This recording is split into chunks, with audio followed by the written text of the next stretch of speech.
warahmatullahi wabarakatuh. Selamat pagi anak-anak ibu sekalian. Apa kabar kalian semua? Semoga kalian dalam keadaan sehat-sehat saja. Dan semoga pandemi ini cepat berlalu. Kita akan membahas materi pembelajaran jarak jauh kita tentang IPS Sosiologi untuk kelas 9, yaitu tentang perubahan sosial budaya. Sebelum kita membahas ke materi perubahan sosial budaya, kita terlebih dahulu akan membahas apa kompetensi dasar dari perubahan sosial budaya.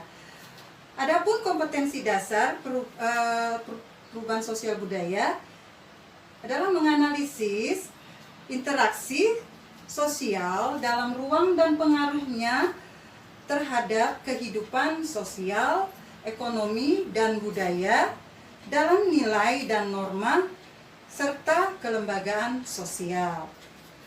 Adapun tujuan pembelajaran kita kali ini adalah setelah siswa memahami pembelajaran pada materi perubahan sosial budaya, maka siswa dapat menyebutkan tentang pengertian perubahan sosial budaya, kemudian dapat menjelaskan mengenai bentuk-bentuk dari perubahan sosial budaya.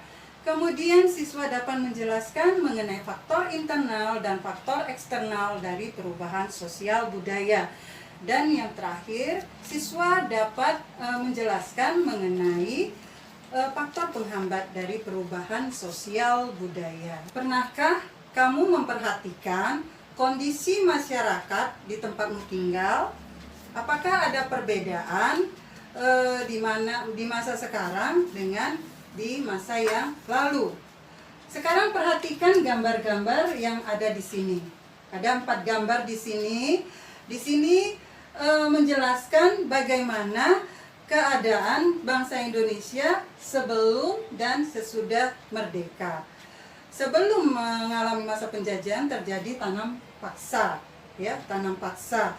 Kemudian setelah tanam paksa akhirnya Indonesia memproklamirkan kemerdekaannya, ya, pada tanggal 17 Agustus 1945 bangsa Indonesia sudah merdeka.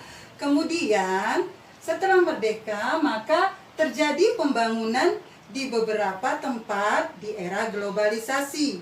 Kemudian yang terakhir, karena pembangunan sudah ada di mana-mana, kemudian kebebasan berundang-undang untuk berbicara diberlakukan, sehingga akhirnya terjadilah demonstrasi. Kemudian kita sampai kepada pengertian perubahan sosial budaya. Menurut Kingsley Davis, seorang pakar sosiologi, beliau mengatakan bahwa perubahan sosial merupakan bagian dari perubahan budaya. Perubahan sosial berkaitan dengan sistem sosial, struktur sosial, dan fungsi masyarakat. Sedangkan perubahan budaya berkaitan dengan kesenian, ilmu pengetahuan, teknologi, dan filsafat.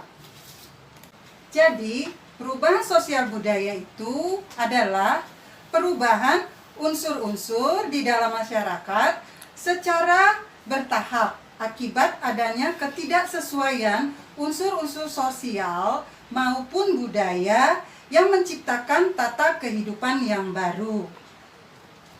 Kemudian kita ke materi yang kedua, yaitu bentuk-bentuk perubahan sosial budaya.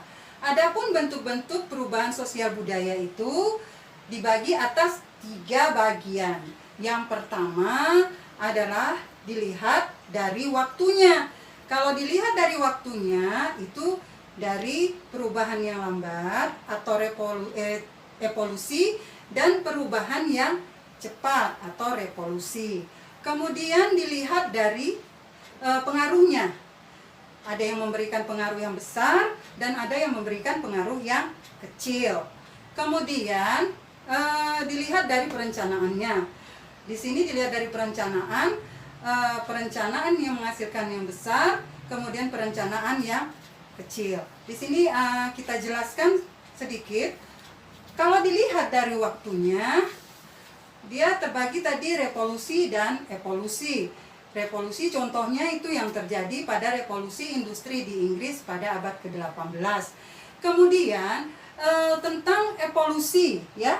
Evolusi di sini perubahan secara lambat. Contohnya yaitu pada zaman manusia purba, pada masa kehidupan mereka dari mulai berburu, meramu makanan sehingga mengumpulkan makanan. Jadi itu secara lambat. Kemudian tadi dilihat dari pengaruhnya. Pengaruh yang memberikan pengaruh besar itu perkembangan industrialisasi yang terjadi di mana-mana. Kita lihat kan, itu akan menciptakan pengaruh yang besar terhadap masyarakat. Dari sistem perekonomian, dari sistem sosial, dan dari sistem fungsi masyarakat. Kemudian dari pengaruh yang kecil itu ya mode berpakaian misalnya. Itu banyak dicontoh para remaja kita, misalnya dari luar negeri. Jadi mereka meniru model-model cara berpakaian. Ada yang direncanakan dan ada yang tidak direncanakan. Kalau namanya direncanakan ya pasti direncanakan. Misalnya contohnya pembangunan jalan raya. Jadi pembangunan itu sudah direncanakan oleh pemerintah. Kemudian contoh yang tidak direncanakan ini adalah bencana alam. Ya, ini tidak bisa direncanakan dalam pemikiran kita. Kalau terjadi bencana alam, banjir, nah itu sudah merupakan bentuk perubahan sosial yang tidak direncanakan. Kemudian kita masuk ke faktor penyebab perubahan sosial budaya. Secara internal, perubahan sosial budaya yang menyebabkannya adalah yang pertama, perubahan jumlah penduduk. Itu sudah jelas terjadinya perubahan jumlah penduduk akibat contohnya arus urbanisasi, perpindahan penduduk dari desa ke kota itu akan memberikan imbangan yang berbeda. Di kota semakin padat dan di desa semakin berkurang. Dan itu merupakan faktor penyebab perubahan sosial budaya yang internal. Kemudian yang kedua adalah penemuan baru, ya, penemuan baru di bidang teknologi terutama saat ini, yaitu perkembangan komunikasi, yaitu dengan handphone. Kemajuan terus berganti sehingga menciptakan perubahan sosial. Yang ketiga, konflik sosial atau pertentangan sosial di dalam masyarakat. Itu jelas akan memberikan perubahan sosial budaya. Dan yang keempat itu adalah pemberontakan atau revolusi. Itu sudah pernah terjadi dalam sejarah Indonesia, yaitu terjadinya G30S PKI. Kemudian kita ke faktor eksternal, ya. Faktor eksternal yang pertama itu adalah perubahan lingkungan alam, ya. Ini juga tadi berkaitan dengan terjadinya misalnya bencana alam, banjir, gunung meletus. Jadi itu membuat perubahan sosial budaya. Kemudian yang kedua, peperangan. Sudah jelas terjadinya peperangan antara Indonesia dengan Belanda ataupun Jepang itu sudah memberikan dampak ekonomi, sosial yang berat bagi rakyat Indonesia. Kemudian yang ketiga adalah pengaruh kebudayaan lain, ya, pengaruh kebudayaan luar. Itu contohnya itu ada beberapa macam, yaitu difusi, proses dari penyebaran unsur baru, ya, di dalam sebuah kebudayaan. Contohnya misalnya petani, ya, menggunakan cara tradisional, kemudian ada pengaruh baru sehingga dari mulai pertaniannya dilakukan dengan bajak dengan hewan atau ternak, tapi sekarang sudah menggunakan mesin. Kemudian yang kedua bisa juga terjadi akulturasi, perpaduan dua kebudayaan, di mana nanti terjadi percampuran budaya yang akhirnya kebudayaan luar akan menyatu kepada kebudayaan aslinya. Kemudian asimilasi. Asimilasi itu juga adalah perpaduan dua kebudayaan, tapi di sini bedanya dengan akulturasi, dia menciptakan kebudayaan yang baru. Kemudian penetrasi. Penetrasi itu proses perembesan unsur-unsur budaya masuk ke dalam masyarakat, ya, itu perembesan. Jadi itu bisa dilakukan secara paksa ataupun tidak paksaan. Kemudian invasi ini biasanya dilakukan pada saat terjadi penjajahan, ya. Jadi di sana masyarakat dipaksa untuk mengikuti unsur-unsur budaya yang dipakai oleh negara lain. Kemudian milenarisme agak sulit. Kemudian di sini adalah proses kebangkitan dari masyarakat yang dikategorikan rendah status sosialnya, kemudian mereka bangkit untuk menjadi dialah yang pemegang pengolah kekayaan alam yang dimilikinya. Kemudian kita masuk ke faktor penghambat perubahan sosial budaya. Faktor penghambat perubahan sosial budaya ini yang pertama, kondisi masyarakat yang terasing. Ini terjadi karena kondisi masyarakat tersebut jauh dari komunikasi dan transportasi. Contoh di sini adalah suku Baduy.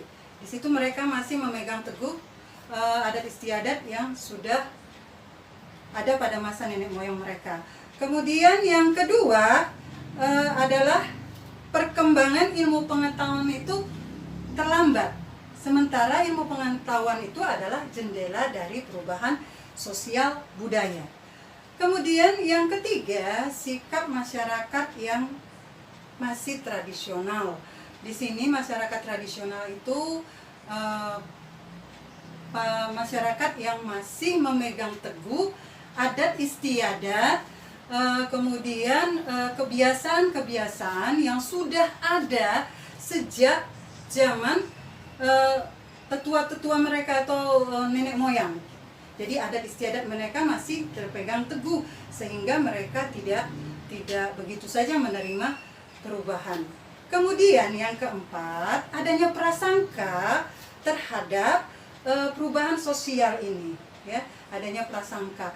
Jadi kalau ada pengaruh asing, mereka langsung curiga karena sudah dialami pada saat penjajahan. Jadi setiap pengaruh asing yang ditakutkan memberikan dampak yang negatif buat mereka. Kemudian yang kelima, adat istiadat atau kebiasaan. Jadi adat istiadat yang sudah dipegang teguh sehingga membuat mereka tetap kuat mempertahankan adat istiadatnya. Oke, itu tadi faktor penghambat. Kita sampai pada kesimpulan. Perubahan sosial budaya itu memberikan dampak positif dan dampak negatif buat kita. Tinggal kita saja yang menyaringnya, kemudian kita mengembangkan yang positifnya dan kita membuang yang sisi negatifnya.